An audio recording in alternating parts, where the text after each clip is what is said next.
그러던 중 정약용은요, 인생을 180도 바꿀 어떤 사람의 글을 만나게 됩니다. 글을 만난다. 네. 자, 이 정약용의 두 눈을 번쩍 뜨이게 한 바로 이 사람입니다. 이 이익은요,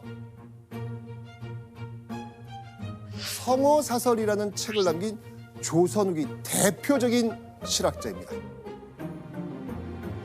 정약용은요, 이 이익의 학풍을 딱 접하면서 이건 대충격이었습니다. 예. 백성들을 잘 살게 하는 실용적 학문이 있구나, 이걸 생각하면서 눈이 그냥 확 뜬 거예요. 뭔가 이게 읽으면서 뜨거운 뭔가가 막 끓어오르는 거야. 네. 끓어오르는 거야. 자, 그렇게 실학에 눈을 뜬 정약용은요, 이후 새로운 목표가 생깁니다.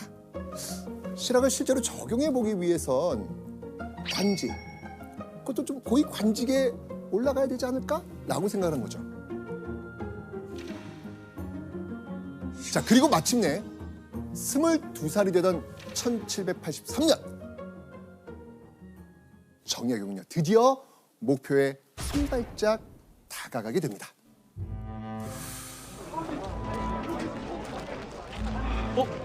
이보게. 그래. 이번엔 누가 됐는가? 저거 안 보이나?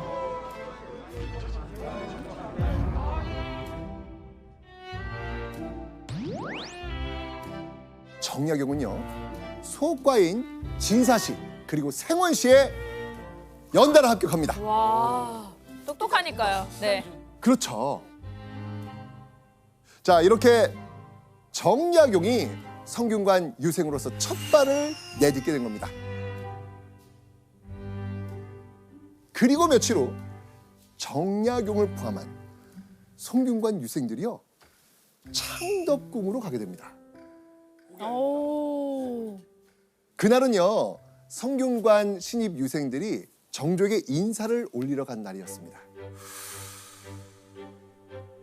자, 얼마 후 골룡포를 입은 정조가 나타납니다. 자, 이 정약용의 유생들은 어떻겠습니까? 딱 등장했어요. 어땠을까요? 바짝 엎드리죠. 예, 일단 소리. 맞습니다. 그런데 이때 갑자기 정약용 앞에 그림자가 내려앉습니다. 유생들을 살피며 걷던 정조가 정약용 앞에 딱 멈춘 겁니다.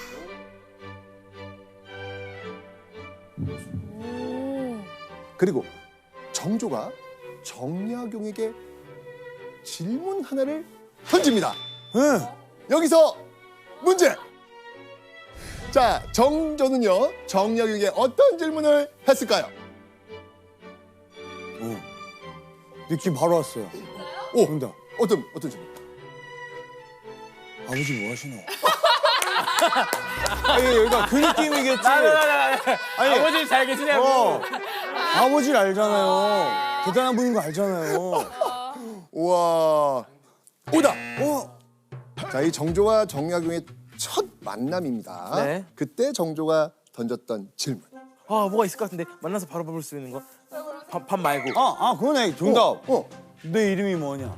비슷했는데 오다. 정답. 정답. 너의 호가 뭐냐? 아유, 오다. 너의 아명이 뭐야? 오다. 정답. 네 몇 살이고? 정답! 아니. 진짜요? 아니 이름도 안 물어보고 왜 몇 아니에요. 살인지 솔직히 물어봐요? 이름보다 먼저 물어보는 게 나이예요. 아니면 혹시 몇 살이에요? 좀 어려 보이나 보다, 주변보다. 그래서 그런가? 정조는요, 정약용에게 대뜸 나이가 몇이냐 라고 묻습니다. 정약용은 이모년생이옵니다 라고 답을 했죠.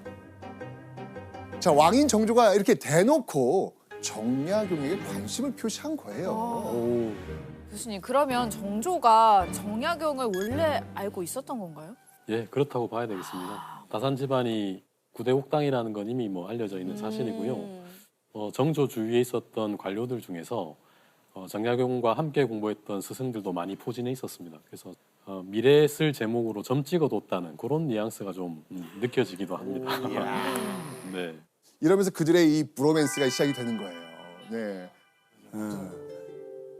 자, 그날 이후요. 성균관에서 불철주야 학업에 매진한 정약용. 그러던 어느 날 성균관에 설마 했던 그 인물이 나타난 겁니다. 누구였을까요? 왕이 갑자기 나타나요. 정조. 맞습니다. 정조였습니다. 유생들이 공부 잘하고 있나 둘러보러 왔던 거죠. 와. 정조는요, 훗날 자신을 보필할 인재들을 보려고요, 가끔 이렇게 성균관에 들렀거든요. 그때마다 정조의 눈에 계속 쏙쏙 들어온 사람이 있으니 그 사람이 누구였다? 정약용. 정약용이었다. 와. 내 이것을 과제로 내면서도 답을 내는 이가 없을 거라 여겼는데 정약용이라 한다고? 놀랍소. 정약용은요, 소신껏 경서를 해석했고요, 배운 걸 인용해서 글 짓는 능력도 탁월했습니다. 무엇보다 출제자 정조의 의도를 정확히 간파하고 원하는 답을 써낼 수 있는 능력이 있었습니다. 오. 똑똑하다고 소문난 유생들 사이에서도 단연 두각을 나타낸 정약용을 보면서요, 정조는 신하에게 이런 말도 합니다. 정약용은 반드시 재상이 될 것이다. 오. 이건 무한 신뢰예요. 네. 정조는요, 정약용이 훗날 반드시 자신을 보필할 최고위의 신하가 될 거라 단언을 한 겁니다. 정약용은요, 바로 이런 정조의 특별한 관심과 기대 속에서요, 과거의 마지막 관문인 어디? 대과. 대과, 이 대과 공부에 박차를 가게 됩니다. 그렇게 시간이 흘러 정약용이 성균관에 들어온 지도 4년이 흐른 1787년 8월 어느 날, 유생 정약용은요, 급한 호출을 받고 어디론가 향합니다. 어디로 갔을까요? 천덕궁. 동 맞습니다. 자, 이때도요, 정약용이 글짓기 시험에서 탁월한 성적을 거뒀거든요. 그 사실을 한 정조가 직접 선물을 내리려고 부른 겁니다. 네. 네. 자, 그러면 정조가 선물로 주려던 건 뭐였을까요? 책. 아니에요. 정답! 미안해요. 아닙니다. 예전에 저희가 성균관 공부할 때인가 이렇게 좀 잘하는 사람한테 평소에 잘 먹기 힘든 막 귤인가 오. 예전에 주지 않았어요? 맞아요. 오. 그 얘기하려고 했는데 바로 그냥 오로지 먹을 것만 아주. 아, 이것도 주는데 정말 그 당시 책이 귀하거든요. 그러니까 너무 이쁜, 어떻게 보면 자신의 제자일 수도 있잖아요. 주고 싶었던 거죠. 조정에서 간행한 책을 주려고 정조는 책 이름을 하나하나 말했습니다. 그러니까 이런 거죠. 책을 주고 싶은 거예요. 이 책은 이것이고 이 책은 이것이다. 무엇을 갖고 싶으냐. 뭐 이렇게 얘기를 했을 거 아니에요. 그런데 정약용은요, 정조가 말하는 책마다 그건 저도 가지고 있습니다. 라고 답을 하는 거예요. 와. 자, 여기서 문제. 네. 여기서 문제. 더 이상 선물로 줄 책이 없었던 정조는 정약용에게 무엇을 하사했을까요?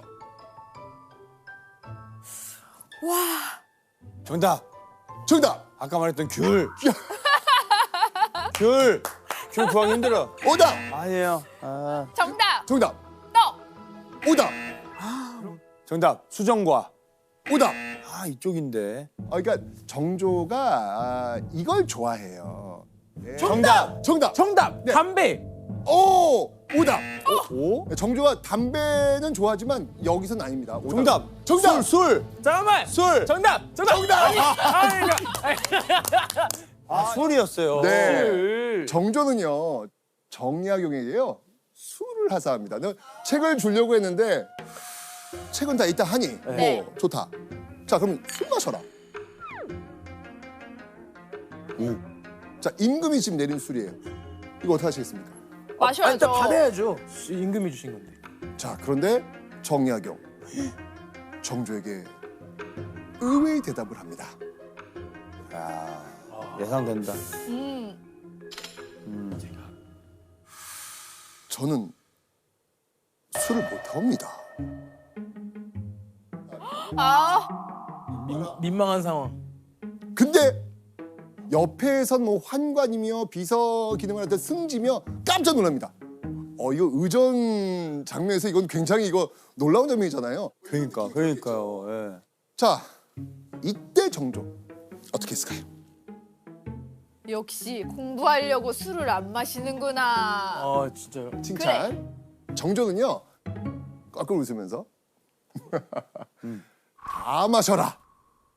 오! 진짜요? 네. 화났어. 이 술 좋아하는 정조는요 술 거절은 봐주지 않았습니다.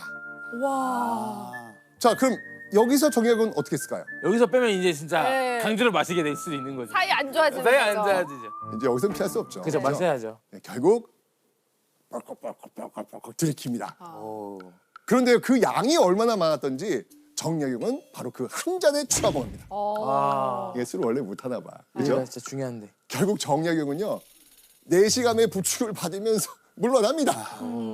자, 그렇게 그대로 집으로 가는 줄 알았던 이 정약용. 그런데요 정약용은요 4시간의 안내로 빈 회의실로 들어가게 됩니다. 그리고 잠시 후 승지가 들어와서는요 소매에서 뭔가 쑥 꺼내서 건넵니다. 이게 뭐였을까요?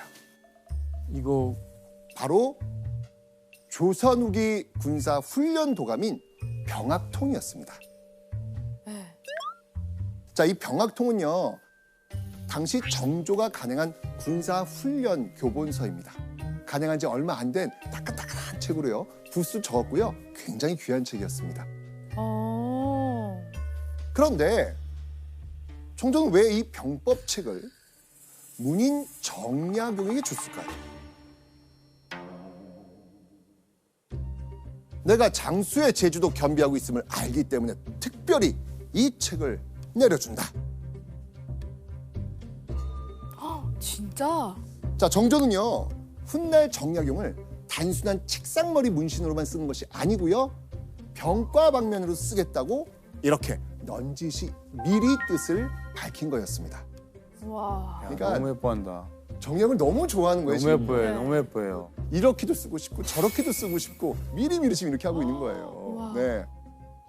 자, 그러면 이때 병학통을 선물로 받은 정약용은 어떤 생각을 했을 것 같아요? 약간 당황하면서 약간 이제는 부담을 좀 느낄 수도 있는. 그러니까 정약용은 사실은 이제 문신 쪽이다 보니까 병과는 사실은 상상을 못했었나 봅니다. 그래서 정약용은요, 이 숨어서 이 경전이나 파야 하나? 잠시 그런 생각을 했다고 합니다.